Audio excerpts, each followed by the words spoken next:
was born here in Alcorn County and raised in Combs Court Project. My mom died when I was 10 years old, and my dad met Lamar's mother, and they got married. Tornado came through here in 1970, and it destroyed our home. You know, back when I was a kid, I can remember when it was colored water fountains and colored bathrooms down at the courthouse here in Colorado. I can remember when I used to have to go to the back door to get a hamburger in Colorado. And I can remember when we went to a parade, the black people weren't allowed to go across the railroad track, you know, behind Martha's Menu, as far as we could go. The parade came through there and turned and went back downtown, and after crossed the railroad track, as far as we could go. And Eastham High School had one of the best marching bands in North Mississippi. And they always wanted the band in the parade, but they always made them march behind the horses.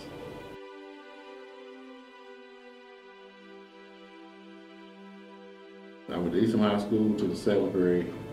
Then school was integrated, and then I ended up going to Carter High School from the 8th to the 10th. And then from the 10th, from the 11th to the 12th at Bigelow. Then I signed a scholarship at Kentucky State University playing football. When we reported to Carter High School, the guys on the football team accepted us, you know. But the first day of school, all that changed. You know, when we walked down the hall, and they were with their friends, they didn't know you. They didn't associate with you. If you saw them at the cafeteria at lunchtime, they would eat with you. I work construction for a Mulligan Construction Company and built World Color, Harlem, Mississippi. Christmas Eve 1976, we finished.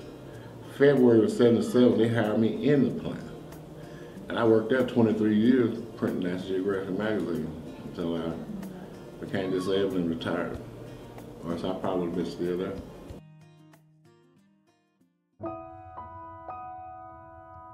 In 2001, I got real sick. My heart stopped, my kidneys shut down, my lungs all shut down. Okay, my doctor came out and said that I wouldn't live through the night. But my little brother, a preacher, and my sister, and I had so many friends at the hospital. They all got together and had like a little Bible study, you know, like they prayed and sang songs and prayed and sang songs. Then another doctor came out and said, his heart is beating again on his own. He's breathing on his own. Okay, so, you know, I got better. As soon as I got out of the hospital, Brother Gary walked up to me and said, oh yeah, I remember you, you're that miracle. You know, God left you here for a reason. He came to me and said, look here, man, we can do this, you need to get yourself together, you need to get your life on track.